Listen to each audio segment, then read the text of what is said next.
السلام علیکم۔ اردو فکشن میں خوش آمدید۔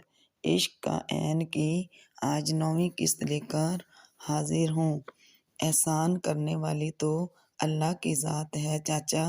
الہی بخش نے سخت لہجے میں اس کی بات کاٹ دی۔ ٹھیک ہے، لیکن عزت تو وسیلے کی بھی ہوتی ہے۔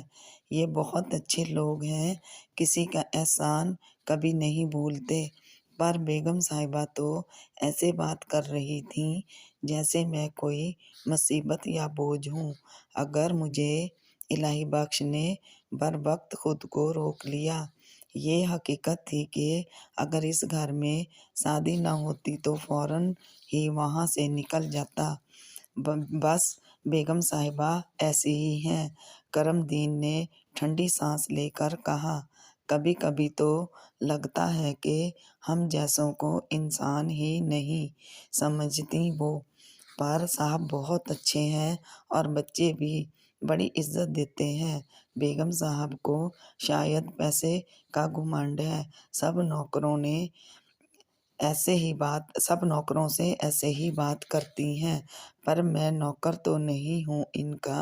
چھوڑو ان کی بات، صاحب آئیں تو دیکھنا، اب تو یہ دعا کھا لے۔ الہی بخش نے پانی کے ساتھ گولی نگل لی۔ تو یہ ہے ان کا بنگلہ۔ وہ بڑبڑایا، بنگلہ کہاں پگلے، یہ تو میرا کوارٹر ہے۔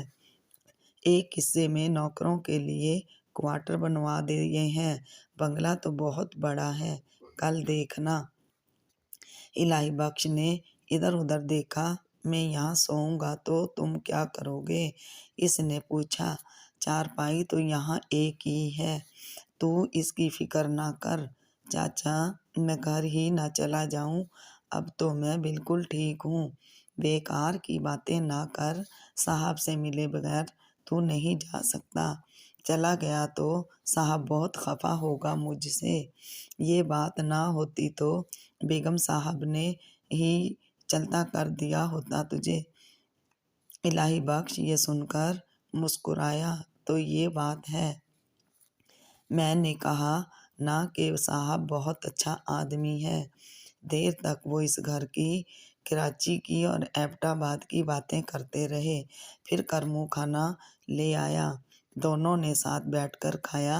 کھانے کے دوران الہی بخش نے پوچھا، تم یہاں کیا کرتے ہو چاچا؟ میں مالی ہوں اور باہر سے سودا سلب بھی لاتا ہوں۔ پورے 15 سال سے ہوں یہاں۔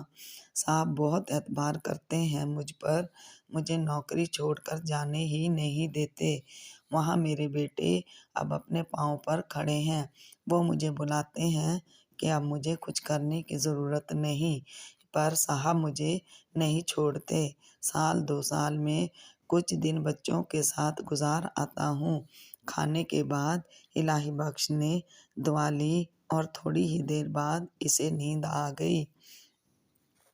شیخ مظہر علی رات 10 بجے گھر پہنچے۔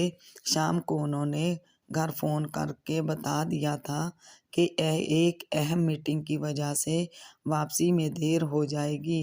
کھانے پر ان کا انتظار نہیں کیا جائے، وہ پہنچے تو سادی انہیں جاگتی ملی۔ اس نے حیرت سے انہیں دیکھا۔ پاپا، آپ تو جلدی آ گئے، کیا بات ہے بیٹی؟ واپس چلا جاؤں؟ تمہیں میرا آنا اچھا نہیں لگا؟ شیخ صاحب نے صوفے پر بیٹھ کر پاؤں پھیلاتے ہوئے کہا۔ آپ جانتے ہیں پاپا کہ یہ بات نہیں، سادی ٹھنک کر بولی۔ آپ نے کہا تھا کہ دیر سے گھر آئیں گے، ہم نے کھانا کھا لیا، اتنی دیر تو ہم انتظار کر سکتے تھے، ساتھ ہی کھا لیتے کھانا، صرف 10 ہی تو بجے ہیں۔ شیخ صاحب مشفقانہ انداز میں مسکرائے۔ مجھے اور دیر بھی ہو سکتی تھی، یہ تو اتفاق ہے کہ میں جلدی چلا آیا۔ کھانا لگواؤں آپ کے لیے؟ بھوک نہیں ہے، البتہ کافی پلوا دو۔ سادی اٹھ کر گئی اور ملازمہ جمیلہ کو کافی لے کے لیے کہہ آئی۔ وہ پھر باپ کے پاس آ بیٹھی۔ تمہاری ممی کہاں ہے؟ شیخ صاحب نے پوچھا۔ اوپر اپنے بیڈ روم میں، سر میں درد ہو رہا تھا، نیند کی گولیاں لے لی ہیں۔ سر کے درد کا علاج نیند کی دوا لے کر سو جانا تو نہیں؟ شیخ صاحب نے کہا۔ مگر وہ بات کہاں سنتی ہیں۔ سعدی کو ان کے لہجے کی بے بسی پر دکھ ہونے لگا۔ اس نے تو بچپن سے ہی ماں باپ کو لڑتے جھگڑتے دیکھا تھا۔ امی کے مزاج میں سرکشی بہت تھی۔ وہ پاپا کی کوئی بات نہیں مانتی تھی۔ پاپا میں بہت برداشت کا مادہ نہیں تھا۔ شکر تھا کہ مار پیٹ کی نوبت نہیں آئی، لیکن امی اور پاپا میں کئی دن تک بات چیت بند رہتی تھی۔ پھر اظہر کی پیدائش کے بعد پاپا بہت متحمل مزاج ہو گئے اور امی چڑچڑی اور بد دماغ ہو گئیں۔ شاید اس کے لیے پاپا ان سے لڑتے بھی نہیں تھے۔ اور اظہر کہاں ہے؟ شیخ صاحب نے کافی کا گھونٹ لیتے ہوئے پوچھا۔ جمیلہ چند لمحے پہلے کافی کی پیالی ان کے سامنے رکھ گئی تھی۔ سعدی نے ان کی بات سنی ہی نہیں۔ وہ اپنی ہی سوچوں میں گھری ہوئی تھی۔ بیٹی اظہر کہاں ہے؟ شیخ صاحب نے دہرایا۔ انہیں حیرت ہو رہی تھی۔ اظہر اب ہر حال میں ان کا انتظار کرتا تھا، چاہے رات کے 12 بج جائیں۔ اظہر؟ سعدی نے چونک کر سر اٹھایا۔ وہ سو رہا ہے پاپا، ڈاکٹر نے اسے ٹرینکولائزر دیا تھا۔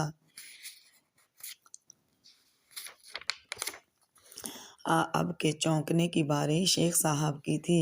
کیوں بھئی، کیا ہوا اسے؟ خیریت تو ہے؟ انہوں نے پرتشویش لہجے میں پوچھا۔ تو کیا امی نے آپ کو نہیں بتایا؟ کیا نہیں بتایا؟ شیخ صاحب سنبھل کر بیٹھ گئے۔ سعدی کو اس بار امی کے رویے پر شدید غصہ آیا۔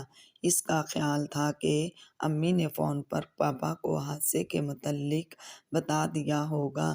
اسے تو حیرت ہوئی تھی کہ پاپا فوراً ہی دوڑے کیوں نہیں آئے۔ پھر اس نے سوچا شاید اس لیے کہ اظہر کو خراش بھی نہیں آئی ہے۔ پاپا، اظہر آج ایک جان لیوا حادثے میں بال بال بچا ہے۔ شیخ صاحب اچھل کر کھڑے ہو گئے۔ وہ زینوں کی طرف لپکے، لیکن سعدی نے انہیں پکار لیا۔ پریشانی کی کوئی بات نہیں پاپا، اسے خراش بھی نہیں آئی ہے۔ اس وقت وہ بے خبر سو رہا ہوگا، صبح دیکھ لیجیے گا اسے۔ تم سچ کہہ رہی ہو نا؟ شیخ صاحب کے لہجے میں التجا تھی۔ ہاں پاپا، آپ آرام سے بیٹھ کر کافی پئیں۔ اظہر کو معمولی سی چوٹ بھی آئی ہوتی تو میں اتنے سکون سے بیٹھی ملتی آپ کو۔ سعدی کے لہجے میں شکایت تھی۔ بات درست تھی۔ شیخ صاحب نے خجالت سے بیٹی کو دیکھا۔ وہ اپنی جگہ واپس آ بیٹھے۔ ہوا کیا تھا؟ انہوں نے پوچھا۔ کافی کی پیالی کو وہ بھول ہی گئے تھے۔ تفصیل تو مجھے نہیں معلوم پاپا، کرمو چاچا بتا سکتے ہیں۔ مجھے اتنا معلوم ہے کہ ایک اجنبی انہیں بچاتے ہوئے زخمی ہو گیا تھا۔ اس کو بھی معمولی چوٹیں آئیں۔ اسے بھی تمہاری ممی نے کچھ احسان کر کے نکال دیا ہوگا۔ شیخ صاحب کے لہجے میں تلخی تھی۔ ارادہ تو یہی تھا ان کا، لیکن میں نے انہیں روک دیا۔ وہ کرمو چاچا کے کوارٹر میں ہے۔ تم بہت پیاری بیٹی ہو میری، شیخ صاحب نے اٹھتے ہوئے کہا۔ میں ذرا اسے دیکھ آؤں۔ پاپا، میں جمیلہ کو بھیج کر انہیں یہیں بلوا لیتی ہوں۔ نہیں سعدی بیٹی، مجھے خود جانا چاہیے۔ یہ کہہ کر شیخ صاحب باہر چلے گئے۔ سعدی پھر اپنی سوچوں میں گم ہو گئی۔ امی اور پاپا کتنے مختلف ہیں۔ ایک دوسرے سے ایسا کیوں ہوتا ہے؟ دو افراد جنہیں ایک دوسرے کے ساتھ زندگی گزارنی ہوتی ہے، وہ خوفناک حد تک ایک دوسرے کے برعکس کیوں ہوتے ہیں؟ اب تو اسے شادی سے خوف آتا ہے۔ اسے یقین تھا کہ اس کے ساتھ بھی یہی ہوگا۔ ادھر ہلکی سی دستک پر کرم دین نے دروازہ کھولا تو شیخ صاحب کو دیکھ کر حیران رہ گیا۔ صاحب جی، آپ مجھے بلوا لیا ہوتا، میں اس سے ملنے آیا ہوں، شیخ صاحب نے کہا۔ وہ اندر داخل ہو گئے۔ انہوں نے سوئے ہوئے الہی بخش کو غور سے دیکھا۔ وہ بہت خوش روح جوان تھا۔ پتلا ناک، نقشہ کشادہ پیشانی اور پیشانی پر بہت گہرے زخم کا نشان۔ انہیں حیرت ہوئی کہ وہ نشان بدنما نہیں لگ رہا تھا، بلکہ لگتا تھا کہ وہ اس کے وجود کا ایک اہم حصہ ہے۔ ارے یہ تو سو رہا ہے، انہوں نے دھیمی آواز میں کہا۔ جی صاحب جی، تم ذرا میرے ساتھ آؤ کرم دین دروازہ بھیڑ کر ان کے پیچھے نکل آیا۔ وہ اسے باغیچے میں لے گئے، وہاں گارڈن چیئرز پڑی تھیں، وہ ایک کرسی پر بیٹھ گئے۔ بیٹھو کرمو نیچے گھاس پر بیٹھ گیا۔ مجھے سب کچھ بتاؤ۔ کرم دین نے بتایا کہ کس طرح وہ اظہر بابا کے ساتھ سڑک پار کر رہا تھا کہ وہ گاڑی موڑ سے اس طرف آئی۔ آواز سے اندازہ ہو گیا تھا کہ گاڑی کی رفتار خطرناک ہے۔ گاڑی مڑتے ہوئے اپنے گھر والی سائیڈ پر تھی۔ صاحب جی، رفتار بہت تیز تھی اور فاصلہ کم۔ ہم اس وقت سڑک کے بیچ میں تھے۔ اظہر بابا ڈر کر پلٹے کہ دوسری طرف واپس چلے جائیں۔ میں بھی ان کے ساتھ پلٹا۔ اتنی دیر میں گاڑی نے رخ بدل لیا۔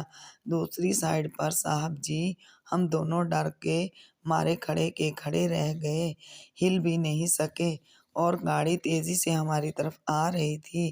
کھڑے رہنے میں تو پھر بھی شاید بچت ہو جاتی، مگر اظہر بابا آگے کی طرف جانے والے تھے اور میں انہیں روک بھی نہیں سکتا تھا۔ بس صاحب جی، ایسے میں یہ الہی بخش فرشتہ بن کر آیا۔ اس نے جھپٹ کر ہم دونوں کو دھکا دیا، ہم گر گئے۔ یہ گاڑی کی لپیٹ میں آیا تو وہ تو شکر ہے کہ ڈرائیور نے عین وقت پر گاڑی کو دوسری طرف گھما دیا، ورنہ یہ کچلا جاتا صاحب جی۔ پھر بھی یہ بے ہوش ہو گیا تھا۔ میں نوکروں سے اٹھوا کر اسے کوارٹر میں لے آیا، ڈاکٹر کو بلا کر دکھایا۔ وہ بولتا ہے معمولی چوٹیں ہیں، کل تک ٹھیک ہو جائے گا۔ شیخ مظہر علی کے جسم میں واضح طور پر تھرتھراہٹ نظر آئی اور وہ نہیں رکی صاحب، میرا خیال ہے بریک فیل ہو گئے تھے اس کے۔ شیخ صاحب تصور میں کرم دین کا بیان کیا ہوا پورا منظر دیکھ رہے تھے۔ واقعی اللہ نے بڑا کرم کیا، اس لڑکے کے لیے کچھ کرنا چاہیے۔ ان کا انداز خود کلامی کا سا تھا۔ صاحب جی، بعد میں پتہ چلا کہ یہ اپنے ایبٹ آباد ہی کا ہے، اس کے باپ کو میں جانتا ہوں برسوں سے۔ ہم شیخ صاحب نے پرخیال لہجے میں کہا، تو پھر کیا ہونا چاہیے؟ صاحب جی، آپ ایک ڈرائیور رکھنے کو کہہ رہے تھے، کرم دین نے یاد دلایا۔ شیخ صاحب نے سعدیہ سے اس کے لیے کار خریدنے کا وعدہ کیا تھا، لیکن وہ کم از کم فی الحال یہ نہیں چاہتے تھے کہ سعدیہ ڈرائیو کرے، اس لیے ڈرائیور کی ضرورت تھی۔ ڈرائیور رکھے بغیر وہ کار نہیں خریدنا چاہتے تھے، اور یہ ان کی فطرت تھی کہ اعتبار بہت دیکھ پرکھ کے کرتے تھے، اور جب کرتے تو اندھا اعتبار کرتے تھے۔ تمہارا مطلب ہے کہ یہ لڑکا ڈرائیونگ جانتا ہے؟ ہزارے میں تو بچپن میں ہی ڈرائیونگ آ جاتی ہے صاحب، کرم دین نے فخریہ لہجے میں کہا۔ شیخ صاحب چند لمحے سوچتے رہے۔ نہیں، ابھی یہ مناسب نہیں، انہوں نے نفی میں سر ہلاتے ہوئے کہا۔ یہ بتاؤ کہ یہ کام کیا کرتا ہے؟ رنگ و روغن کا بہت اچھا کاریگر ہے صاحب، اور تم اسے ڈرائیور بنانا چاہتے ہو؟ شیخ صاحب کے لہجے میں ملامت تھی۔ خیر، اسے جانے نہ دینا، ہر طرح سے اس کا خیال رکھنا۔ کل ڈاکٹر کو بھی بلا لانا، اگر وہ ٹھیک ہو گیا تو کل شام اسے میرے پاس لے آنا، میں جلدی گھر آؤں گا، دیکھیں گے کچھ۔ شیخ صاحب اٹھ کھڑے ہوئے۔ اب تم آرام کرو۔ اگلی صبح ناشتے کی میز شیخ صاحب ننھے اظہر سے ملے۔ انہوں نے اظہر سے بھی حادثے کی تفصیل سنی۔ بس پاپا، گاڑی ہم پر چڑھنے والی تھی کہ انہوں نے ہمیں دھکا دے دیا۔ اظہر نے جو نقشہ کھینچا وہ اور خوفناک تھا۔ شیخ صاحب نے ملامت بھری نظروں سے بیوی کو دیکھا۔ اور آپ نے فون پر مجھے یہ بتانا ضروری بھی نہیں سمجھا؟ کوئی ایسی خاص بات نہیں تھی، کچھ بھی تو نہیں ہوا تھا۔ رخسانہ بیگم نے بے پرواہی سے کہا، جب تک کوئی مر نہ جائے آپ کے خیال میں حادثہ سنگین نہیں ہوتا؟ شیخ صاحب نے سرد لہجے میں کہا، یہ تو بڑی خطرناک بات ہے، اللہ کو ناراض کرنے والی۔ ارے یہ لوگ بڑھا چڑھا کر سنا رہے ہیں۔ چلیے ٹھیک ہے، شیخ صاحب نے کہا، پھر چند لمحے کے توقف کے بعد بولے، میں بہت دنوں سے دیکھ رہا ہوں کہ اس گھر کو رنگ و روغن کی ضرورت ہے۔ صاف کیوں نہیں کہتے کہ اب فٹ پاتھ پر بیٹھنے والے اس رنگ ساز کا احسان چکائیں گے؟ رخسانہ بیگم نے تڑ سے کہا، تو احسان ماننا کوئی بری بات ہے؟ احسان کیسا؟ ٹھیک ٹھاک ہے وہ، ماتھے پر ذرا سی خراش آئی ہے بس، پھر وہی بات، وہ مر جاتا یا اپاہج ہو جاتا تب آپ اس کا احسان مانتی؟ شیخ صاحب نے گہری سانس لے کر کہا، یہ بھی سن لیجئے کہ یہ کوئی احسان کی صلہ نہیں ہوگا، وہ کام کرے گا اور اجرت لے گا۔ احسان تو عمر بھر نہیں اتارا جا سکتا، یہ سب چھوٹے پن کی باتیں ہیں، کرتے رہیں جو جی میں آئے، مجھے بتانے کی ضرورت نہیں۔ میرے خیال میں چھوٹے لوگوں کو ذرا سی بات پر سر پر بٹھا لینا چھوٹا پن ہے، جسے آپ بڑائی سمجھتے ہیں۔ رخسانہ بیگم نے پاؤں پٹکتے ہوئے کہا اور ناشتے کی میز سے اٹھ گئیں۔ شیخ صاحب نے بات کو بڑھانا مناسب نہیں سمجھا، جانتے تھے کہ اس سے تلخی کے سوا کچھ حاصل نہیں ہوگا۔ ناشتے کے بعد کرم دین ڈاکٹر کو بلا لایا۔ ڈاکٹر نے اچھی طرح معائنہ کر کے کہا کہ خطرے کی کوئی بات نہیں، دن میں 3 بار مرہم لگایا جائے، پیشانی کا زخم 2-3 دن میں ٹھیک ہو جائے گا۔ چاچا اب میں چلتا ہوں۔ ڈاکٹر کے جانے کے بعد الہی بخش نے کہا، نہ بیٹے، صاحب جی سے ملے بغیر تو نہیں جا سکتا، وہ 1 مہینے نہ ملیں تو کیا میں یہیں پڑا رہوں گا؟ وہ تو کل رات ہی تجھ سے ملنے آئے تھے، تو سو رہا تھا، تجھے دیکھا اور چلے گئے۔ الہی بخش کے دل میں اندیکھے شیخ صاحب کے لیے قدر و منزلت کا جذبہ پیدا ہوا۔ اچھا تو مجھے جگا لیا ہوتا۔ انہوں نے جگانے نہیں دیا، آج شام وہ تجھ سے ملیں گے۔ ٹھیک ہے چاچا، پر ابھی مجھے باہر جانا ہے۔ الہی بخش نے کہا، 1 گھنٹے میں واپس آ جاؤں گا۔ کرم دین نے بے اعتباری سے اسے دیکھا، دیکھ تو ملے بغیر چلا گیا تو میری بڑی بے عزتی ہوگی۔ ارے چاچا، تم میرے لیے ابا جیسے ہو، میں تمہاری بے عزتی کرا سکتا ہوں؟ الہی بخش نے مسکراتے ہوئے کہا، وہ جن لوگوں کے ساتھ میں رہتا ہوں کل سے میرے لیے پریشان ہو رہے ہوں گے، انہیں جا کر بتا تو آؤں کہ میری فکر نہ کریں، میں خیریت سے ہوں۔ تو چلا جا، پر دوپہر کا کھانا میرے ساتھ کھانا ہے۔ کرم دین نے کہا۔ الہی بخش کو نہیں معلوم تھا کہ اس کے ساتھ رہنے والے کہاں کہاں کام کرتے ہیں۔ اس نے سوچا جا کر نثار کو بتا دے گا، کرامت اس کے پاس آتا رہتا ہے، نثار سے بتا دے گا۔ وہ فٹ پاتھ پر پہنچا تو پتہ چلا کہ اسی کے متعلق باتیں ہو رہی ہیں۔ سب پریشان تھے، کرامت بھی آیا ہوا تھا۔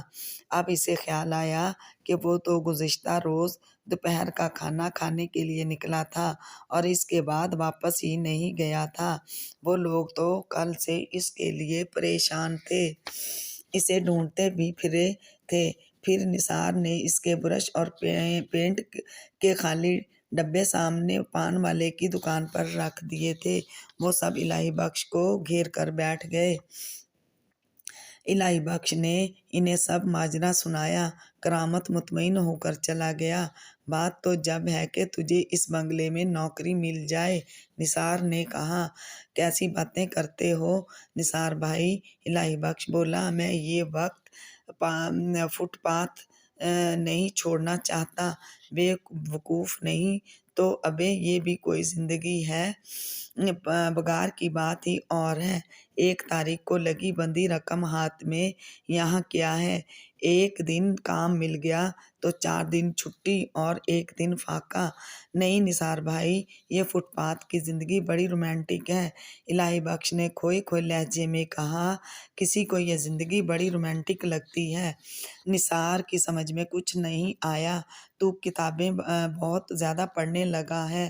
اس نے الہی بخش پر آنکھیں نکالی۔ وہ ادھر ادھر کی باتیں کرتے رہے۔ پھر الہی بخش بنگلے کی طرف چل دیا۔ وہاں کرم دین یا باغیچے میں کیاریاں ٹھیک کر رہا تھا۔ اس نے اسے اپنے ہی پاس بلا لیا۔ بتا آیا اپنے ساتھیوں کو؟ ہاں چاچا، دیکھ مجھے لگتا ہے کہ اب تو اس گھر سے نہیں جائے گا۔ کیا بات کرتے ہو چاچا؟ میرا اندازہ تو یہی ہے بیٹے۔ اتنے میں سعدی گیٹ سے اندر آئی۔